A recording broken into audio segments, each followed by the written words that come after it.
You've heard the name Titanic, but not like this. This isn't just a story about a ship. It's about ambition, luxury, ignorance, and disaster. What really happened that night? Why did over 1,500 people die on the unsinkable ship? Let us take you on a journey through one of the most powerful tragedies in human history, the Titanic.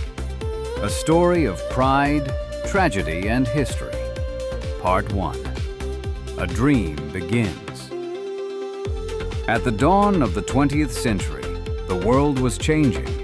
Cities were rising, machines were taking over, and nations competed for dominance on land, in the skies, and across the seas. In this age of ambition and pride, one project stood above all. A ship so vast, so luxurious, so modern, it was believed to be unsinkable. This was the Titanic. Built in the great shipyards of Belfast by Harland and Wolff and funded by the White Star Line, the RMS Titanic was the crown jewel of British engineering. At nearly 900 feet long, with 9 decks, it was not only the largest ship afloat, but also the most opulent. The world watched with awe as it took shape, steel frame rising like a cathedral of progress. But Titanic was more than just metal and bolts. It was a symbol, a floating palace for the rich, a hope for immigrants, and a marvel of mankind's reach. Part 2. The Launch of Greatness. On May 31st, 1911, over 100,000 people gathered to witness the Titanic's launch into the water. No champagne bottle was broken. Instead, the ship slid powerfully into the river, baptized by steel and steam. It was a moment of national pride. Fitting out the ship took months. Artisans carved wooden panels. Electricians wired the latest technology. Engineers tested massive engines that could move the Leviathan across the Atlantic. Nothing was spared. Titanic was designed to impress. On April 10, 1912, she was ready. Passengers arrived in Southampton, from dukes and millionaires to Irish farmers and Armenian tailors. They walked aboard with suitcases and dreams, unaware they were stepping into history. Part 3. A Floating World. As Titanic steamed into the open sea, a world unfolded inside her hull. The first-class salons glowed with chandeliers, silverware, and fine wines. Gentlemen played cards, ladies strolled on the promenade in Parisian fashion. Below, second-class passengers enjoyed piano rooms, libraries, and afternoon tea, the comforts of the middle class. And down in third class, immigrants sang, laughed, and prayed. Their accommodations were modest, but for many, Titanic was the beginning of a new life. It was more than a voyage. It was a cross-section of humanity, privilege, hope, and struggle drifting together across the Atlantic. Part 5. The Iceberg. At 11:40 p.m. on April 14th, lookouts spotted a shadow, an iceberg looming directly in Titanic's path. Iceberg!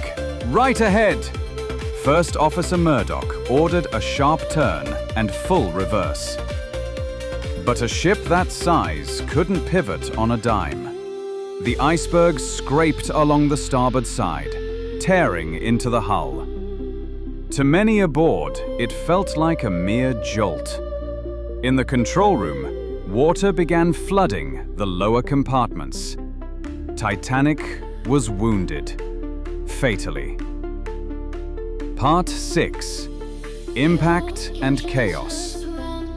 Officers rushed to assess the damage.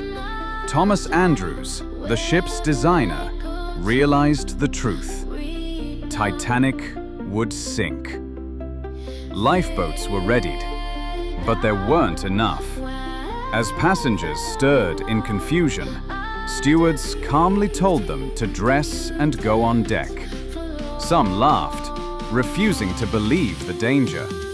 Others, especially in third class, struggled to reach the boat deck, blocked by language barriers and locked gates. Above, flares lit the sky. The wireless operators sent distress calls, but the nearest ship, the Californian, never responded. Part 7. Music and Silence. As panic grew, a strange calm settled over parts of the ship. The band, led by Wallace Hartley, played on. Hymns, waltzes, songs to soothe. Families said goodbye. Husbands kissed wives, knowing they wouldn't see the sunrise. Officers yelled for order as lifeboats were lowered, some half full. The sea grew blacker, colder, and Titanic began to tilt. Part 8. The Fall of a Giant. Just after 2 a.m., the last lifeboat left.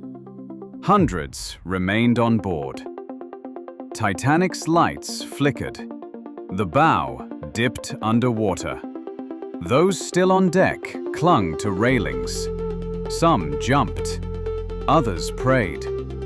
In her final moments, Titanic stood nearly vertical, like a wounded titan refusing to fall. Then, silence. A thunderous crack. The ship broke in two. The stern rose, then plunged into the Atlantic. Titanic was gone. Part 9. Echoes across the sea. As the sun began to rise over the icy Atlantic, the RMS Carpathia arrived. Her crew scanned the horizon, searching desperately for survivors. What they found was a scene of devastation. Scattered lifeboats, frozen bodies, pieces of wreckage bobbing silently on the waves. Over the next hours, the Carpathia rescued the 705 survivors. Wet, freezing, shocked, they were pulled from the lifeboats with shaking hands and hollow eyes. Children cried. Mothers searched for lost sons. Fathers stared blankly at the sea. Word of the disaster spread rapidly. Newspapers around the world published bold headlines. Titanic sinks, over 1,500 dead. People wept in streets. Families crowded around telegraph offices desperate for news. In the weeks that followed, inquiries were launched in both the United States and Britain. Questions were asked. Why were there so few lifeboats? Why were ice warnings ignored? Why did such a modern ship sink so quickly? The world demanded answers. Titanic's tragedy led to change. New maritime laws were passed. Lifeboats became mandatory for all aboard. Ships were required to maintain 24-hour radio watch. The International Ice Patrol was established to monitor dangerous waters. But beyond the regulations, something deeper had changed. The illusion of man's control over nature had been shattered. Titanic had been a symbol of progress, of wealth, of human pride. Her sinking reminded the world of our limits and our vulnerability. For decades, survivors would carry the memories. Some never spoke of it again. Others told their stories, hoping the world would listen. And even now, over a century later, Titanic still echoes, in books, in films, in song and sorrow. She rests 2.5 miles below the ocean's surface, a monument not just to a ship, but to every soul aboard. She is a story of warning, of courage, of loss, and of the unbreakable thread that connects all human history. You've heard the name Titanic, but not like this. This isn't just a story about a ship. It's about ambition, luxury, ignorance, and disaster. What really happened that night? Why did over 1,500 people die on the unsinkable ship? Let us take you on a journey through one of the most powerful tragedies in human history. This was just one of many stories that shaped human history. If you want to keep exploring the forgotten, the powerful, and the unbelievable, like the video, subscribe to the channel, and share this journey with others, because the next story might just change the way you see the world.